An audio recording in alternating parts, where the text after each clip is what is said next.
ओम ओम शांति। शांति। ओम ओम शांति शांति भाई। भाई जी।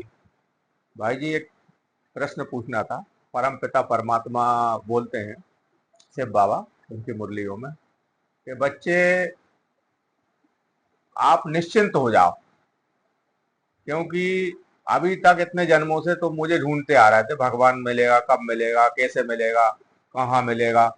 मैंने ही तुम्हें ढूंढ लिया है, तुम तो मुझे नहीं ढूंढ पाए। इतने वर्षों से तपस्या कर रहा है, जब तप, यज्ञ, हवन और तीर्थ यात्राएं और सब कुछ कर रहा हूं, लेकिन मैं तुम्हें प्राप्त नहीं हो पाया। अब मैं खुद ही आया हूं और मैं अपने बच्चों को ढूंढ ढूंढ करके उनकी मनोकामना पूर्ण कर रहा हूं। तो एक चीज बताते हैं परम पिता परमात्मा कि इस जीवन से कैसे निश्चिंत हो सकते हैं। मतलब निश्चिंत का तात्पर्य है कि चिंता मुक्त। तो थोड़ा सा आप विस्तार में बताएं कि चिंता मुक्त किस प्रकार से हो सकता है मनुष्य। क्योंकि मनुष्य का तो स्वभाव ही ऐसा है कि हर बात में चिंता करता है वो, बिल्कुल। है ना। तो थोड़ा सा इसके बारे में बताएं आपके, मनुष्य निश्चिंत या- कैसे हो सकता है और परमात्मा ने किस प्रकार से, मतलब महावाक्यों में बताया है कि आप इस प्रकार से निश्चिंत हो सकते हो, अपने जीवन को निश्चिंत बना सकते हो, बगैर चिंता के जीवन जी सकते हो। बिल्कुल भाई जी। भाई जी, परमपिता परमात्मा शिव बाबा जो है, वो आकर के उन्होंने आके हमको ये बतलाया कि सबसे पहले तो मैं आपके पास आया हूँ और आप एक विशेष आत्मा हो, हम्म। और मैं आत्माओं का पिता हूँ, ना कि शरीर का। शरीर आपको प्रकृति के 5 तत्वों से प्राप्त हुआ है, और आत्मा जब आप हो तो ये स्मृति जैसे ही हमारे अंदर परमात्मा दिलाता है हमको ये स्मृति, तो हमको रोने की दरकार ही नहीं होती है। और साथ में ये भी बतलाता है कि जैसे मैं अजर अविनाशी हूँ, सदा के अजर, लिए अजर अमर। अजर अमर हूँ, अविनाशी हूँ, ऐसे ही आप आत्माएं भी हो। आप आत्माओं का कुछ भी कोई कहीं कुछ अहित हो ही नहीं सकता। तो जब हम आत्मा की स्मृति में आते हैं तो हमको इस दुख रूपी जो संसार चल रहा है, दुखों का अंबार चल रहा है, इस दुख से हमें तुरंत मुक्ति मिल जाती है। क्योंकि मुक्ति देने का काम बोला गया है कि परम पिता परमात्मा जो शिव बाबा है, उन्हीं का एक नाम है मुक्तेश्वर। जब मुक्ति दिलाने का काम मुक्तेश्वर का ही होता है, तो वो इस समय मुक्तेश्वर बन के हमारे समक्ष प्रस्तुत होते हैं और हमें अपने आत्मा का ज्ञान देते हैं और बतलाते हैं कि तुम ये शरीर नहीं हो, शरीर तुम्हें यहाँ मिला हुआ है, वो एक तुम्हारा ड्रामा है, खेल है। उस खेल को तुम खेलने के लिए ये शरीर मिला है। अब इस खेल में हमने अनुरूप लोगों को देखा, इस संसार को देखा, और खेल में तो ऐसा होता है ना, प्रतिद्वंदी भी होता है। जैसे प्रतिद्वंदी कौन होती है? माया होती है। माया जिसको बोल सकते हैं, रावण रूपी विकार भी होते हैं। जब हमने देखा इन नजरों से, तो इसके अंदर हमें बहुत सारी चीज दिखाई दी हमें, और हम इस लालसा में आए कि ये भी मैं पालूं। क्योंकि ये जो शरीर मिलता है, तो ये अपने आप को अपूर्ण समझता है। अपूर्ण मतलब कुछ पाने की लालसा रहती है इस शरीर में। संसार में जो कुछ दिखाई देता है, वो ये सोचता है कि मुझे ये भी प्राप्त हो जाए, ये भी प्राप्त हो जाए, तो ये कैसा है, इसका सुख तो मैं भोग के देखूं। तो वो होती है हमारी मनोकामना है।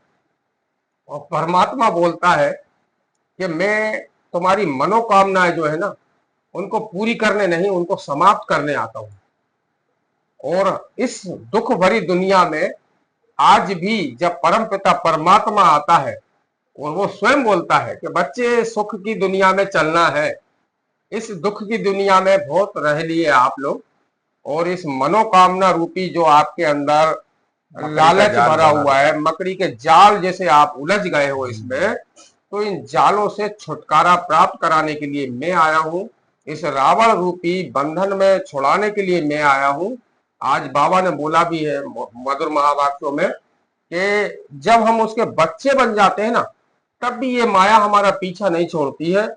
हम ब्राह्मण बन जाते हैं, ब्रह्मा की संतान बन जाते हैं, मतलब परम पिता परमात्मा और ब्रह्मा माँ और हम उसके बच्चे, इतना सब कुछ साथ होने के बाद भी हम ब्राह्मण कुल में होते हुए भी एक दूसरे के प्रति कभी कभी आकर्षण कर लेते हैं।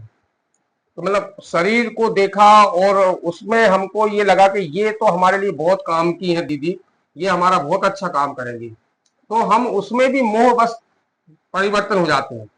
और परम पिता परमात्मा ने बोला है कि एक व्रता होके रहना है। जैसे आज भी देखा है हमने कि हम हिंदू परिवार में कोई पत्नी अगर हम स्वयंवर करके आते हैं तो वही बोलती है कि एक व्रता होके रहना है, मतलब एक पति की होके रहना है। तो ऐसे ही शिव बाबा परम पिता जब आता है तो हमें बतलाता है कि आपको एक व्रता होके रहना है। यदि किसी दूसरे में आपकी रग गई या मोह गया तो आप उस स्थिति को प्राप्त नहीं कर पाओगे, आपको हमेशा दुख की प्राप्ति होगी। और ये मनोकामनाएं जो है ना हमारी, ये जो हमारी तृष्णा है, हमको लालच जो है, ये सब विकार रूपी चीजें हैं और इससे हमें दुख की प्राप्ति होती है। भाई जी, परमपिता परमात्मा से बाबा ने स्वयं अपने महावाक्यों में बताया है कि आप निश्चिंत कैसे रह सकते हो जी। उसके तरीके बताया परमात्मा ने। पहले तो बताया परमपिता परमात्मा ने कि ये संसार को जो तुम इसको मतलब साक्षी होकर देखो, ये खेल है और इसके अंदर आपने अपना रोल अदा करें और इसको साक्षी होकर के देखें। जी बिल्कुल। ये तुम्हारा स्वप्न मात्र है, जो संसार जो चल रहा है जो स्वप्न मात्र है, इसमें उलझे ना। तो पहले तो ये ज्ञान दिया परमात्मा ने कि ये खेल है, इसमें सत्यता कहीं तक नहीं है। तो खेल को अगर खेल समझ के हम खेलेंगे बिल्कुल, तो उसमें एक चीज निश्चिंत रहेगी कि डायरेक्टर ने जो हमें रोल दिया है, जो हमें बोलने का या हमारे कार्य करने का वो उन्होंने बताया है, हम उसी अनुसार कार्य करेंगे, उससे हटके कर ही नहीं सकते। बिल्कुल। तो पहली बात तो कि इसमें निश्चिंतता आ जाएगी हमें कि भाई हमसे कोई गलत तो हो ही नहीं सकता, डायरेक्टर ने जो बोला उस अनुसार कार्य कर रहा है। बिल्कुल, उसके अनुसार कार्य। दूसरी निश्चिंतता ये आ जाएगी कि खेल के अंदर डायरेक्टर ने ये जो जैसे सिनेमा घरों में जो हीरो हीरोइन होते हैं, जो पिक्चर शूट करते हैं, अपना अभिनय करते हैं, तो डायरेक्टर उनके लिए स्टेज बनाता है। बिल्कुल। उनके लिए जैसे कहीं जाने के लिए कार की सुविधा कर दी, रहने के लिए मकान दे दिया उनको, खाने पीने की उनकी व्यवस्था कर दी कि तुम्हें ये करना है वो खाना है और जहाँ जाना है, मतलब पूरा स्टेज बना के और उसके लिए जो जो चीजों की आवश्यकता होती है वो सब देता है, सारी चीजों की पूर्ति करा। तो इस विश्व रूपी नाटक में भी हम जो अभिनय कर रहे हैं, इसमें परम पिता परमात्मा शिव बाबा ने जो डायरेक्टर है इस पिक्चर का, उसने हर एक चीज उपलब्ध करवाई है कि किस समय आपको कौन सी चीज की आवश्यकता पड़ेगी। उस रोल के अनुसार आपको जो चीज की जरूरत होगी वो आपकी प्राप्ति हो ऑटोमेटिक आपको मिलेगा।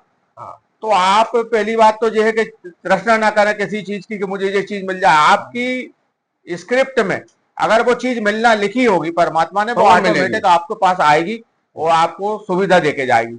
तो दूसरी चीज ये निश्चिंत हो जाए इस चीज से कि मुझे ये चीज और मिलना थी, वो चीज और मिलना थी। तो एक निश्चिंतता ये बता दी परमात्मा ने कि जो तुम्हारे भाग्य में लिखा हुआ है। मतलब भाई जी ये हुआ कि जो पिक्चर हम बना रहे हैं, जो पिक्चर में हम अभिनय कर रहे हैं, उसमें अभिनय ना करते हुए हम ये देख रहे हैं कि उसको रोल अच्छा मिला हुआ है तो वो रोल मुझे मिले, उसके अनुसार मेरे को प्राप्ति हो। भाई वो क्या है कि अपनी अपनी योग्यता के अनुसार पात्र दिए गए हैं ना, तो आप दूसरे के पात्र को क्यों देख रहे हैं? वो आप स्वयं अपने जो रोल अदा कर रहे हैं उस पर ध्यान दें। संतुष्ट आप जब ही होंगे जब आपका स्वयं का निश्चिंतता। तो वो निश्चिंत एक इस बात से निश्चिंत रहे कि जो मेरे रोल में होगा वो ऑटोमेटिक मुझे मिलेगा। बिल्कुल निश्चिंत। और ये जो आप कर रहे हैं ये एक खेल है, इसमें सत्यता कहीं तक नहीं है। दूसरी निश्चिंतता ये है। तीसरी निश्चिंतता आदमी को भय रहता है कि कोई मेरा अपमान ना कर जाए, कोई कहीं मेरी मृत्यु ना हो जाए, कहीं मेरा नुकसान ना हो जाए। तो ये निश्चिंतता परमात्मा ने बताई है कि तुम आत्मा हो, अजर अमर अविनाशी आत्मा हो, तुम्हें कोई मार नहीं सकता है और आत्मा का कोई अपमान कर भी नहीं सकता है। अपमान होगा तो इस शरीर का होगा। जो पात्र में अगर आपका लिखा होगा इस पात्र में कि कोई अपमान करके जाएगा तो वो होना निश्चिंत है, बिल्कुल उसको आप रोक भी नहीं सकते। तो दूसरी निश्चिंतता ये है कि हमें परमात्मा निडर और निर्भय बना देते हैं कि तुम्हारा तो मृत्यु कभी हो ही नहीं सकती, तो अमर हो। बिल्कुल। तो इस प्रकार से परमात्मा हमें निश्चिंत बनाते हैं कि आप निश्चिंत होकर के जो मैंने पाठ दिया है उसको पूरी अच्छी तरीके से बजाएं। क्योंकि अगर और इस अच्छे से रोल के पाठ अंदर तुम्हारा कुछ भी नहीं है, सब मेरा ही दिया हुआ है। और जिस जिस पात्र की जहां जहां जरूरत पड़ेगी मैं आपको देता जाऊंगा, और जैसे ही उसका रोल खत्म होगा तुम्हारी इस पिक्चर से, उसको हटाता जाऊंगा। और हर सीन, प्रत्येक सीन को आपके साथ में जो आसपास की आत्माएं हैं वो आपके प्रत्येक सीन को देख रही हैं और देखते हुए ये अनुभव भी कर रही हैं कि हाँ ये पार्ट कैसा बजा रहा है, कौन व्यक्ति कैसा पार्ट बजा रहा है। इस चीज का अनुभव भी हमको होता है, सब कुछ समझ में आती है। तो ये निश्चिंतता रखो कि सब परम पिता परमात्मा का ही बनाया हुआ ये खेल है। और इस खेल को हम खेल करके जब अंत समय, जैसे कलयुग अंत समय आता है तो पिक्चर पूरी होती है और हम सब स्टेज पे वापस जाते हैं सब लोग, और सबका शुक्रिया अदा करते हैं जिसने भी एक खेल को देखा है और जिनने सहयोग दिया है, जिनने सहयोग दिया है, उन सबका शुक्रिया अदा करते हैं। और फिर हम अपने परम धाम परम पिता के साथ में सब लोग चले जाते हैं और दोबारा से फिर आकर के फिर ये खेल चालू होता है। ये सृष्टि का चक्र है, ये चलता ही रहेगा, कभी बंद नहीं होना है। अब ये ड्रामा फिर शुरू होने वाला है। वो अभी क्या आखिरी समय चल रहा है, तो सब जो स्टेज पे आने वाले हैं। रिकॉर्ड है पूरा, जो जैसे गोल्ड रिकॉर्ड चलता था ना पूरा, लास्ट में अब आता है और लास्ट के बाद जैसे अब उठाएंगे और फिर वो स्टार्ट से चालू हो जाता है। सिनेमा घर में भी हम सिनेमा देखने जाते हैं तो 109 बजे से 12 बजे का होता है, 12 बजे से 3 बजे का होता है, 3 से 6 होता है और 6 से 9 होता है और 9 से 12 होता है। ऐसे 4-5 चलते हैं सिनेमा घरों में, लेकिन पिक्चर वो एक ही रहती है और एक सी ही चलती है। तो ये सृष्टि चक्र का वो समझना है कि ये चक्र चल रहा है, पिक्चर वही की वही आना है, वही के वही आना है जो कल पहले चली थी आपकी पिक्चर। और वही पात्र आएंगे आपके जीवन में और वही दृश्य दिखाई देंगे। लेकिन वही सुख सुविधाएं और वही दुख आएंगे दोबारा से, लेकिन आप उनसे बच नहीं सकते हो। तो इस चीज से निश्चिंत रहें कि जो हो रहा है अच्छा हो रहा है, जो होगा वो भी अच्छा ही होगा, और जो हुआ पहले वो भी अच्छा ही हुआ। देखो ये सब ड्रामा जो है ना, ये बाबा ने बताया है कि वो उनका नाम ही बाबा का जो है सदा शिव कल्याणकारी है। और वो जो कल्याणकारी जो पिता है हमारा, वो जो ड्रामा है, ये पूरा खेल है, इसको कल्याणकारी ही बनाएगा, अकल्याणकारी बना ही नहीं सकता, क्योंकि ये पूरा ड्रामा कल्याणकारी है भाई क्या ये निश्चिंत रहेगा कल्याण ही होना है। संसार में जो पिक्चरें हम देखते हैं सिनेमा घरों में जाकर के, तो उनमें भी क्या होता है कि जब चारों तरफ हाहाकार और प्रजा परेशान होने लगती है तो उस समय हीरो की एंट्री होती है।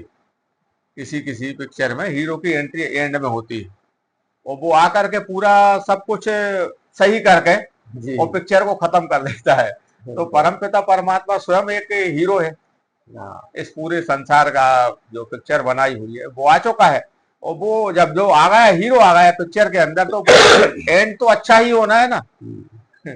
परमपिता परमात्मा डायरेक्टर है और हीरो पार्ट भी है, उसका मेन हीरो वही है। और हीरो पार्टधारी जैसे अपने लक्ष्मी नारायण को बदलाया गया हीरो पार्टधारी। तो आपने देखा होगा लौकिक पिक्चरों में भी भाई जी कभी कभी क्या होता है कि जो हीरो होते हैं, जो पार्ट बजाते हैं पिक्चरों में, उनको अच्छा मेहनताना मिलता है। जब कब मिलता है, जब पूरी पिक्चर बन जाती है तो उसका मेहनताना उनको डायरेक्टर दे देता है। उसी प्रकार से परमपिता परमात्मा और जो कुछ उनके साथ में रहते हैं, साइड रोल में रहते हैं, उनको भी कुछ कुछ मेहनताना मिलता है। लेकिन जो मुख्य रोल होता है वो लक्ष्मी नारायण का होता है। तो जब कलयुग अंत में ये समय आता है तो हम पुरुषार्थ करते हैं, परमपिता परमात्मा हमको ज्ञान रूपी धन देता है। तो इस ज्ञान को प्राप्ति करना भी जरूरी है, क्योंकि वो खजाना कैसे मिलेगा जो हमें धन मिलना है। हमने अच्छा पार्ट रोल अदा किया है तो हमको वो खजाना भी मिलना है ना, वो पूरा धन मिलना है हमको अपना। तो वो सत्युग। अच्छा, कुछ बच्चों को ये चिंता होती है कि हमने जन्म में तो बहुत पाप के कर्म करे हैं, हमारा अगला जन्म कैसा होगा। तो जब परमपिता परमात्मा आ गए हैं उनकी शरण में जाओ तो अगले जन्म की भी निश्चिंता हो जाएगी, सबको चिंता करने की फिर जरूरत ही नहीं है, क्योंकि वो आकर के पुण्य कर्म सिखा रहा है और पुण्य किस प्रकार से करें वो भी बताते हैं परमात्मा। तो इस प्रकार से निश्चिंत हो सकते हैं और अपने हर जन्मों को भी सही बना सकते हैं, एक जन्म को भी सही बना सकते हैं। तो परमात्मा ने बताया है कि जब मैं आ गया हूं तो अब तुम्हें चिंता करने की कोई जरूरत नहीं, तुम सब निश्चिंत हो जाओ। तो इस प्रकार से परमपिता परमात्मा शिव बाबा हमें निश्चिंत अवस्था में ले जाता है कि सब निश्चिंत हो जाओ, अब तुम्हें चिंता करने की जरूरत नहीं है, अब तुम्हारी चिंता मैं करूंगा कि तुम्हारा करना क्या है और तुम्हें किस प्रकार से सुख देना है। तो भाई जी बहुत अच्छा बताया आपने कि निश्चिंत अपने जीवन को किस प्रकार से बनाएं, चिंता मुक्त किस प्रकार से जंजीरों बनाएं। से मुक्त हो। ये हाँ जो सोने की बाबा ने आज बताया ना, लोहे की जंजीरें तो आज हमने बनाई हुई थी पहले, उन लोहे की जंजीरों से छूटे ये और ब्राह्मण कुल में हम परम पिता चिंताओं का परमात्मा के हुए, तो अब सोने की जंजीरें बन गई हैं। चिंताओं का कारण यही है मैं, तो ये सब चीजों से निश्चिंत हो जाएं कि हमें स्वयं भगवान मिल चुका है, अब हम किस प्रकार की चिंता करें, अब वो जाने, चिंता उसे करना है हमारी, हाँ, हम नहीं करें। उसको जब हमने सब कुछ सौंप दिया है, उसने बोला कि तन मन धन से तुम मेरे ऊपर बारी जाओ, और हम निश्चिंत हो भारी हो जाओ, गए। और निश्चिंत हो जाओ। हाँ, अब हमारा कुछ इधर है ही नहीं है, तो हम क्या है, भारी हो गए। भाई जी बहुत अच्छा बताया। ओम ओम शांति। शांति।